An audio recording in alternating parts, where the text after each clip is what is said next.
Well, hello, and welcome to my cellar. 135 times numbered. Must be up around 150, 155 now altogether. A lot of times, a lot of weeks. Good grief. That's 3 weeks, 3 years. Whew. All right, where do we get started? Okay, this first one was a little confusing. Something about a certified tube inspector. Didn't understand that. Best wishes on the MRI results. Something about archetypes of thieves, adventures, thief specialization, politics. Well, okay, enough of that.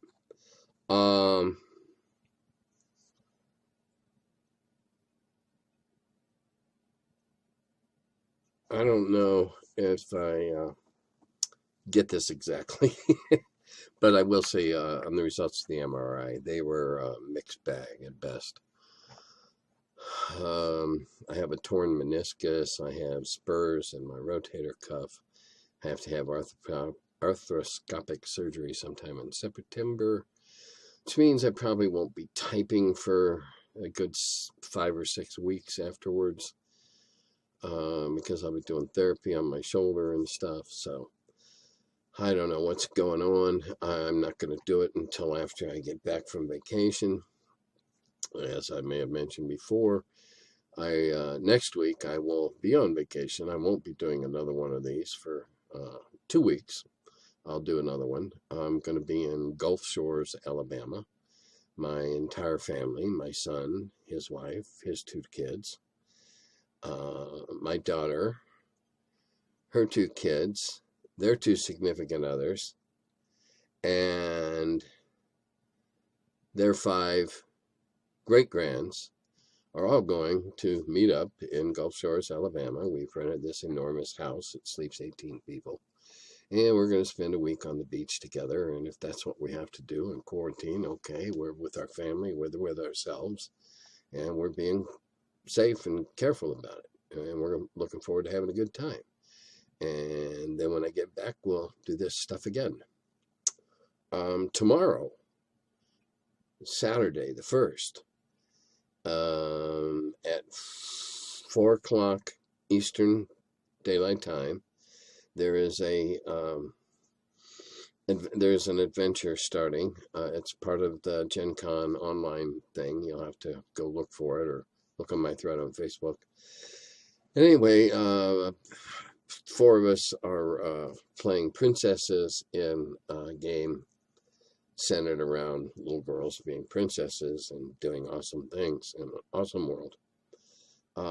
Big Peter Atkinson, Stefan Picorni, myself, and Mike Pondsmith. And last week, when I had my brain fart, I was unable to remember that Mike Pondsmith is cyberpunk. That's his gig, and he did it quite well. So you wouldn't want to miss that. That's going to be several hours of silliness as we're trying to get our princess on and master our flying unicorns. All right, what's next? Okay, at what point do weapons overbalance an old school campaign? Well, anytime they get too big. This could be the Vorpal Sword of Doom, the House Brewed Great Axe, which deals more damage than a Great Sword, or even something like the newly evolved Instant Legolas. Yeah, I saw that too, that funny bow thing. Any opinion, should old school campaigns skip with the weapons in the books? If you introduce new weapons, how do you go about ensuring game balance if the new weapons can cause more damage than the standard ones?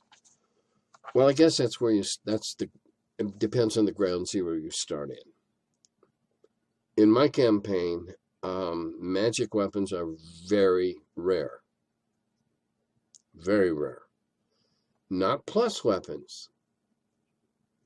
Because of amazing craftsmanship, workmanship, materials, whatever, I have non-magical plus swords in my world,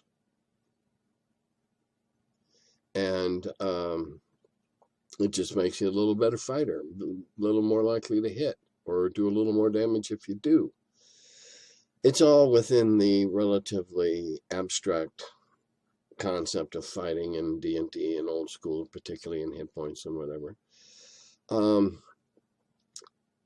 Putting an overly powerful weapon in a campaign is just like any other overly powerful magic anything. It's bound to tip the balance away from where the DM wants it to be. Heavy-handed or not, that is the DM's job to keep the campaign on track and keep it from spinning off into ridiculousness, if that's even a word. But it's a concept we all understand, certainly. No, you don't put in a +5 axe that hits everything in the world and not expected to this guy to become a virtual killing machine. This character become a virtual killing machine. Why did you have to put it in to begin with? Now, again, it may well be a case of inflation, value inflation. If you throw around magical swords willy-nilly, then they become less valuable, they become less sought after, they become less powerful. Because power is being able to do something that other people can't. When everybody's got a +1 sword and that sheds, reflects magic, or whatever. You see the point I'm going at here. Any kind of extraordinary magic introduced into a campaign, unless it is one of the focal points of the campaign, if it is something that is going to be sought for over the course of several sessions, trying to get somewhere and find this thing or whatever, okay. But keep in mind that whatever you allow them to find or whatever they have managed to find is going to come back and bite you in the fanny. So be careful what you give out. You don't need +5, +12 Hackmaster, Swords of Doom, whatever. That's just part of the level inflation, the power inflation. When a really good sword that's really well made of superior steel gives you a plus to hit somebody, well then that becomes a valued ability, just as though a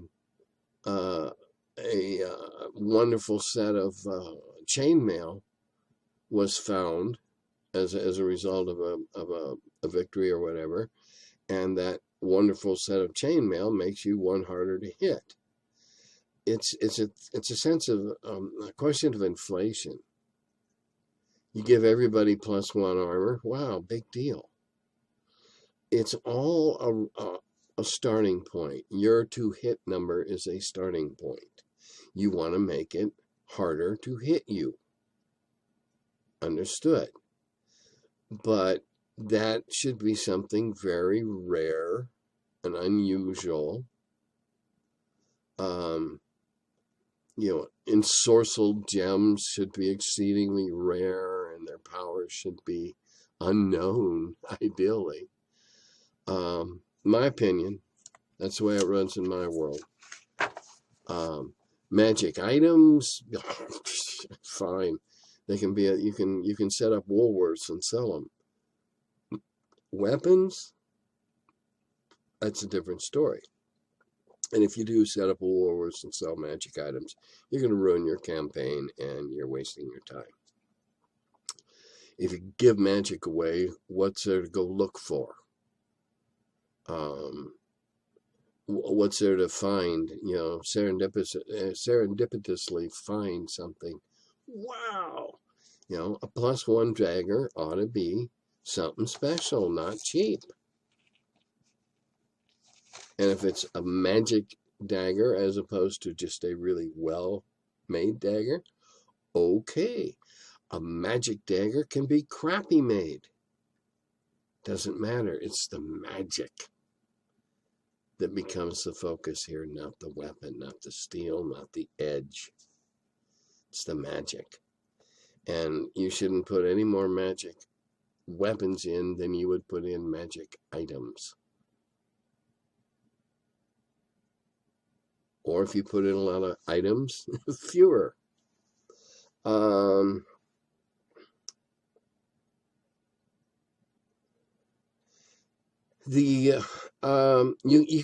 can give.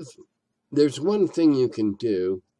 You can make weapons really effective against a certain species or type. And you can justify that a little more because it's ensorcelled to specifically fight serpents.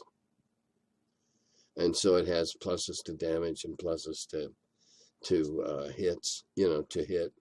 And you can wrap a story around that and justify it. But it all has to fit kind of seamlessly into your overarching story.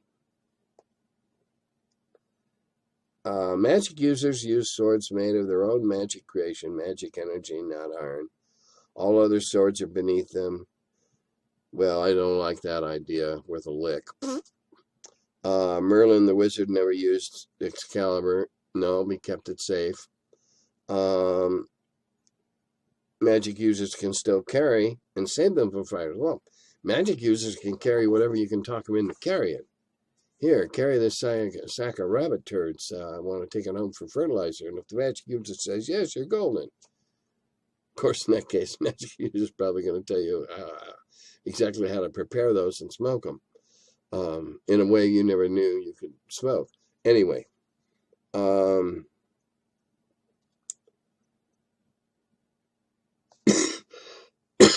pardon me. This comes down to a very in my opinion, a very fundamental principle of role-playing. What the hell's the point if everybody can do everything? What's the point? Part of this is the fixation on a single character at a time. I'm only playing one character, he's got to be able to do everything. Crap. If you're going to go do an urban adventure, well, then having that rogue, as they're now called, character in your stable, it's ideal for, doing thievy, pilfering things in the city. Big, lusty barbarian that doesn't have to eat much. It's a good guy for out, fighting. Damn it, everybody shouldn't be able to do everything. If you're going to give magic users swords, then by God, give fighters magic spells. Let them read scrolls and give them rings. How'd you like that? Big damn fighter with a big sword and a whole lot of hit points, bashing the hell out of you, and then you get started and says, okay, throws a hold on you, and then he cuts your head off. That's fair. That balances the two sides. Oh, there we are. Yeah, I always go the wrong direction. It's more fair. Now, player characters shouldn't be able to do everything. Nobody can do everything except Superman. If you want to be Superman, go play superheroes. If you're campaigning and you want to have magic users flinging swords around, go for it. But if you let it follow its own progression, magic users with swords will soon dominate every campaign they're allowed in. I guarantee it. And I got more years of watching this stuff happen than anybody alive today, with maybe a half a dozen exceptions. So take it for what it's worth. Alignment type mixing. Okay, now this is a long, involved thing, and we'll see where we're going to break it up at. What keeps a party from falling apart and attacking each other? Well, shared interest. Do you see any reason for a policy to limit alignment types in a given party? No. Now, if they can all get along together, they all have a common goal, they can sublimate their alignment feelings. Alignment, I probably don't pay nearly as much attention to alignment as a lot of people do because I don't think it's that important. Outside of the grand scheme of things, you're adventurers. Any novel you read about a group that doesn't know each other prior to getting together to do this thing, any novel you read about a bunch of people thrown together, all have different motivations, all have different backgrounds, all have different philosophies, all have different value sets.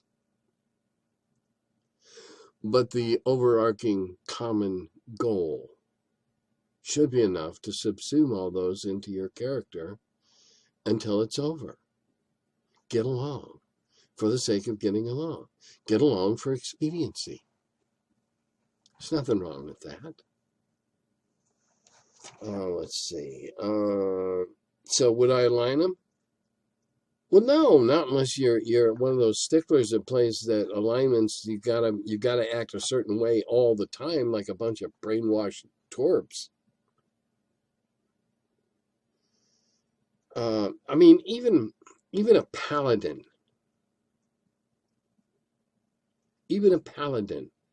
can work with and tolerate some stuff if the end result is significant enough. He'll hold his nose and utilize those extra hands, those extra swords or whatever, in service of the greater good. And yeah, that's kind of a sliding scale thing, as it should be, I think. What is the greatest good right now, as opposed to what is the greatest good when I got up this morning?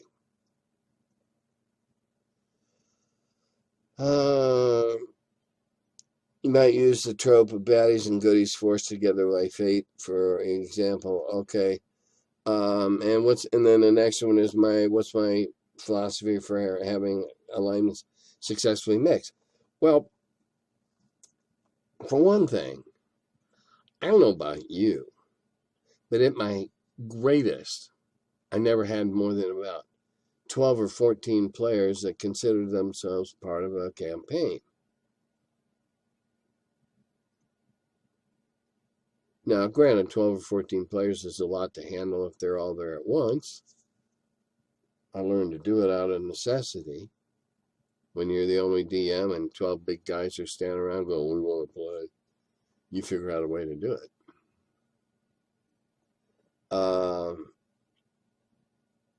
I didn't really get into the alignments. We were all pretty much neutral. Because until there is an advantage to be gained by hewing to an alignment, why would you? Be anything as long as it's neutral. I always figured that I hover back in the day. We had this big fancy chart of the alignments, and it was a graph, and where you placed yourself. Well, I was slightly toward just a little bit on the chaotic side, somewhere between neutral and good. And I kind of don't care if all the rest of the players in the campaign are somewhere along that line. Getting along with each other is personal preference. Why you would seek to cause conflict in the context of the campaign seems counterintuitive to me. You want to facilitate cooperation. You want to facilitate progress. You want to facilitate your players improving and going up in levels and finding things and achieving things and succeeding. Not even the most dick DM is going to last more than a couple of weeks if he's just playing to be a dick and to hinder the players, to be against them the whole time, to not have some overarching, you gotta have some sort of overarching ethos in the back of your mind telling you that this is what you want to do and that you'd like to see these guys succeed, and you're not there to be their nemesis. You can create a character, an NPC that can be their nemesis, but that's not supposed to be you. Let's see what else we got here in this big block.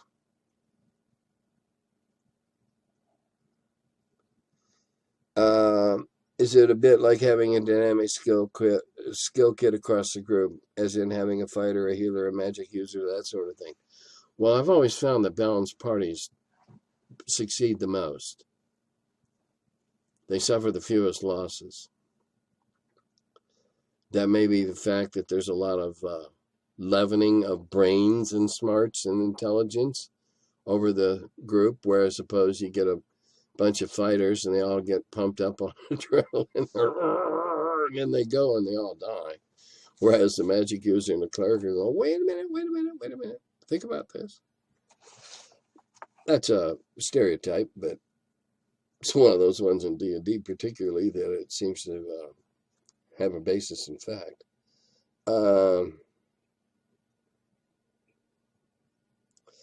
Yeah, unless the next question is about being prevented to interact with somebody. That's one of the reasons I don't like paladins. Paladins mess up that worldview of mine. Because they run around going, oh, you're a dick, I can't do anything with you, ooh, smite you. No. That's one good reason not to have paladins. Otherwise, everybody else is a pragmatist. It's the way I see being an adventurer, is you've got to be pragmatic about this. There's going to be times you're going to hold your nose. But if so, by attaching yourself to a larger group to get through a sticky spot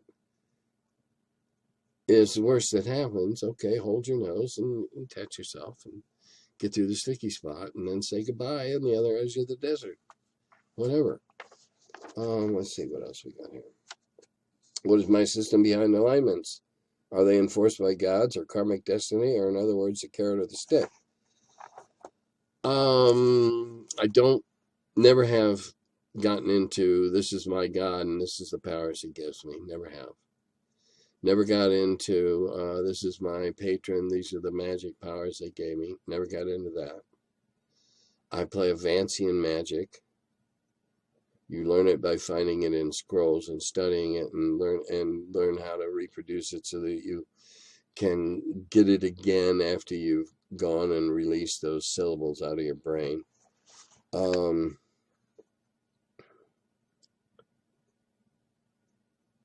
Let's see. Now, I don't get into guilds and alignment guilds and stuff like that. I see that as a needless complication. Maybe it's the fact that I don't see that role-playing is living the person's life, the person being the PC, living their life down to getting into when they defecate and brush their teeth. Don't need to get that far into it.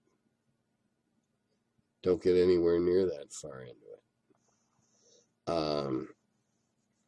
If I were writing the next chapter or the next encounter in the thing, and I chose to have it, a temple or something, I admit to being fairly lazy and just saying, yeah, it's evil. I don't care which god it is that's evil, or, well, I might pick something, but I'm not going to. I just don't get that far into it. It's more about the problem solving than it is the incense lighting. Let's see what else is in this endless question.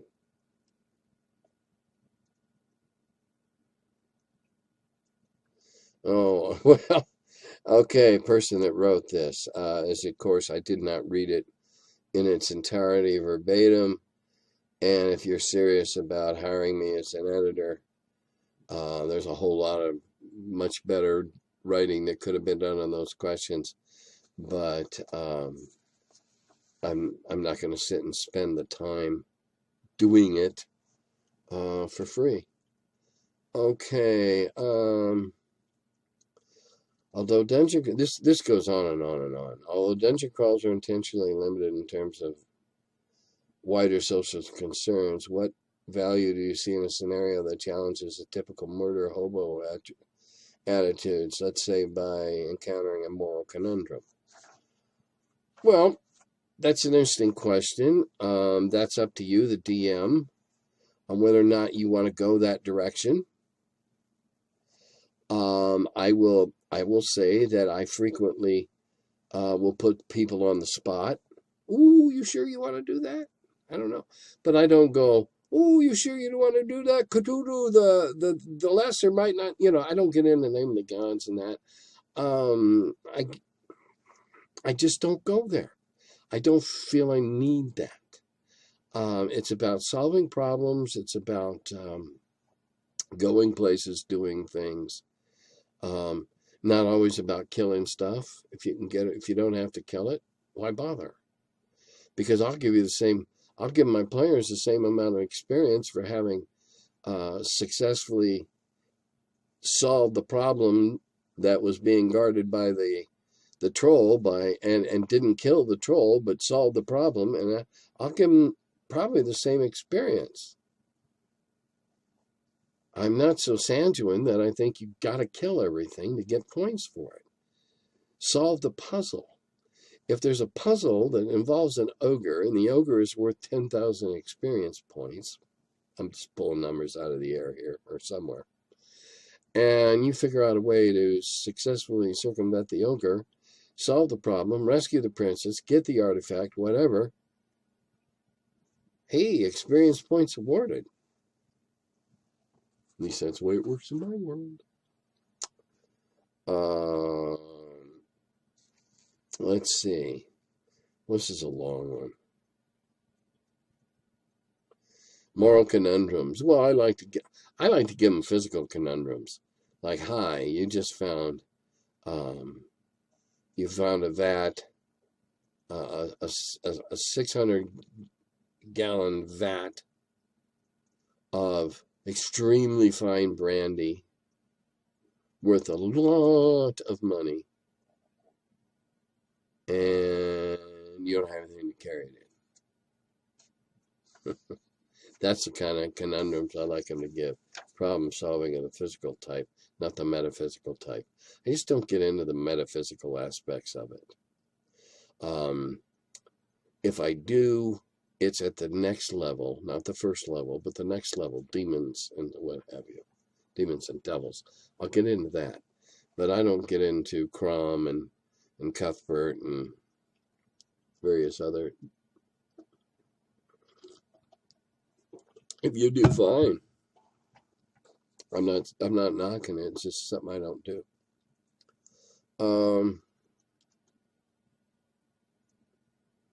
Let's see. Yeah, here's one where, okay.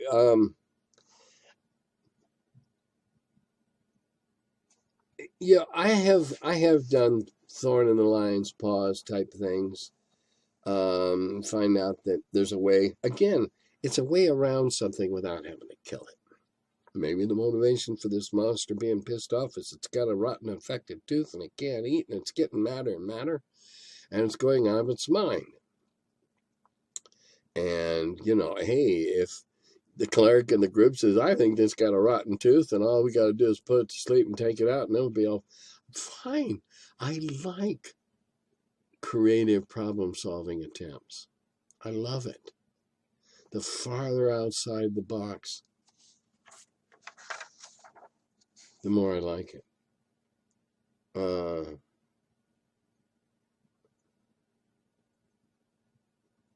Let's see. Okay. I just read a really interesting, and I'm legitimately puzzled. A gentleman was nervous about his first meeting with a new group, starting a new campaign. I was going to talk about their characters' motivations. Then it kind of spoil it. To get start up with all that crap out front. Isn't it more fun to tease these informations out as they come along? Motivation ought to be to better yourself. Now, let's face it, unless you're starting at levels above 1 or 2, your motivation is to better yourself. Your motivation is to survive long enough to better yourself and start yourself on the way to becoming something extraordinary. I really think that's the only motivation you need. Now, if you're playing a cleric who's first level or second level, who's a patron or a priest of so and so, who has this big convoluted agenda that you have to serve. Well, number one, how's a first level puke of anything get tasked with? It's needless confusion and confrontation. Now, you can feed little nibbles and tidbits of this kind of stuff along as the campaign progresses. Maybe work up a side, a little side gig here. Go help the cleric find the sacred ewer of Eugene, which blesses all the water that's put in it, or something like that. That becomes a side hustle that now the group can go to help the cleric find this, and then later on, the group can go to help the magic user find this, and the fighter find something else. And it's an easy way to feed. Especially in the beginning, it's an easy way to feed adventures, to build experience, to let the group learn to work together, how they work together, who the leaders are, who the people full of shit are. Because there's always both. Just the way I do it. Now, if you're playing, there's so many ways. If you're playing a from scratch homegrown, starting out at level 1, it's all different than if you're getting a bunch of your whatever level guys and you're going to play module TR trip to Rodeo. It's a whole different thing. If you're talking about in your organic homegrown stuff, it's a lot different.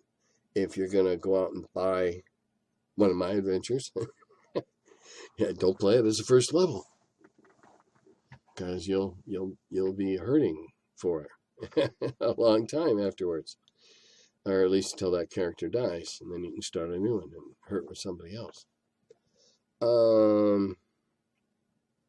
Do I see any kind of value in flipping the script? Yes, fun. Let's face it, we get together to do something. Now, if we can't go fight the evil minions of Doctor Doom this week, well, we can go do something else as the PCs and go do things and have fun doing them, because we're there to do things to derive fun in the doing thereof. Not that hard. Okay, recently you talked about spells with vocal components, and that got me thinking about the language of magic. What is the language of magic? Is it some arcane cant known only to the practitioners of the mystic arts? Or is it something like Cockney rhyming slang? I had one player who each time he cast magic missile would give us missile, missile, please don't fizzle. However, that was about all he had. What languages do spellcasters use when they command their magic powers into being?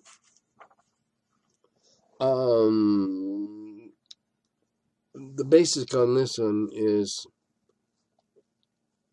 how you run the magic. How Vancian is your magic? How Vancian is your magic? If you're playing pure Vance, you're pretty sure you know how to pronounce the words right. You don't know exactly what the various syllables individually mean, but you know that that string of those syllables in those intonations will produce this effect. That's pure Vance. Now you can come back somewhere towards us from that. I don't care if it's nonsense. Magic has to have, I believe, at least two of the three elements: the verbal, the mechanical, and the component.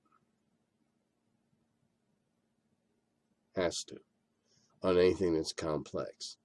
Now, I'm perfectly willing to let adepts abbreviate the preparations and shortcut the preparations for things that they can do very well, that they do a lot. That comes with experience, and I have no problem with that.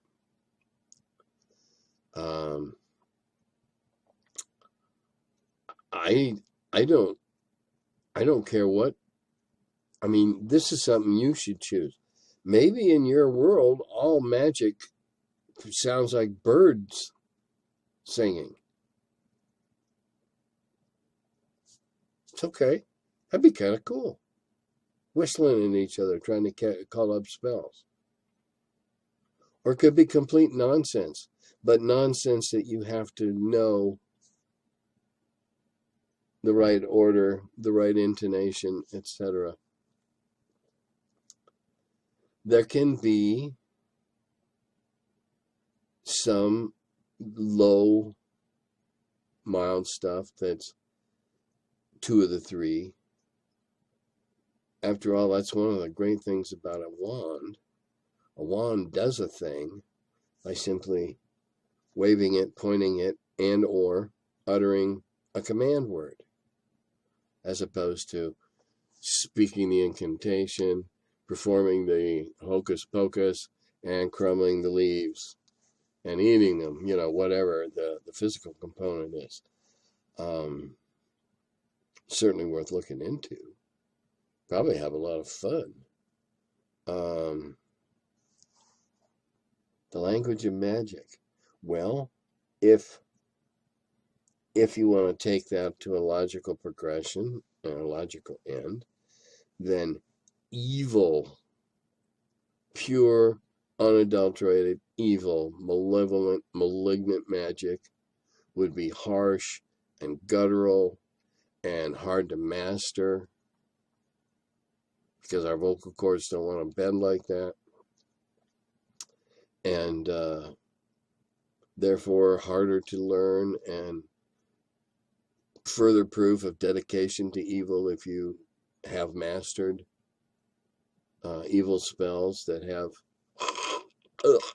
weird things that you got to do to your throat and weird sounds you have to make. Have fun with it. Oh, excuse me. Yep, blood sugar's dropping. It's getting late. And that's about all I got on the list. Won't be back until it'll be 2 weeks. Going to be down in Alabama. Going to be laying on the beach, taking some good books, and my kites. Can almost always fly a kite on the beach. So I'm going to teach a couple of my great grandkids how to fly kites. and I'm going to show him how to relax. Because Grandpa's going to be a vegetable a couple hours a day. But I'm looking forward to it. There'll be all 17 of us crammed together in a giant house. Kids, significant others, grandkids, significant others, great-grandbabies. It's going to be great. Stay safe. This thing isn't letting up. We've thought long and hard about what we're doing, and as long as we're careful when we gas on the way down, we'll have to stop once or twice on the way down. As long as we're careful gassing there, we're no more danger than going to the grocery store here, wearing our mask and using our face stuff. So be safe, be careful. One of these days we're going to play in a con again. Promise. In the meantime, I'm going to be doing games online for North Texas RPG Con. I finally figured out what I have to do to get that set up, and I will be doing that. In fact, I'll be setting those up tomorrow, probably. And I'm doing the Gen Con thing tomorrow, playing Princess Nyla P, the queen of all she surveys. And I guess that's it. So I'll say once more, Dodala Govi.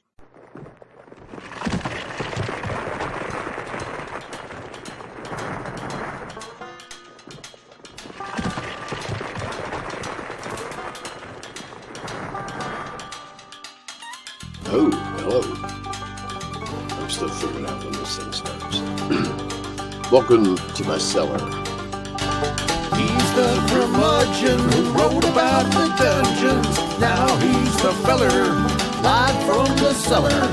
Talks about D&D and old school RPGs. Still quite a feller, the curmudgeon in the cellar. Last man around when them rates went down. Calling Gary in that Lake Geneva town. Hey Gary, it's an awful mess. Let me edit, we'll have success. D&D and Dragon Magazine. He's the curmudgeon who wrote about the dungeons. Now he's the feller, live from the cellar. Talks about D&D and old school RPGs, but he's still quite the feller, the curmudgeon in the cellar. Magic missile, it's a mortar shell. Make it hit in the first level spell. Brought psionics to the game to attack that wizard's brain. ESR and fantasy, collection of micro armory. Tight with tramp under a tree, high as could be. He's the curmudgeon who wrote about the dungeons. Now he's the feller, live from the cellar. Talks about D&D and old school RPGs, but he's still quite the feller, the curmudgeon in the cellar. Still quite the feller, the curmudgeon in the cellar. Curmudgeon.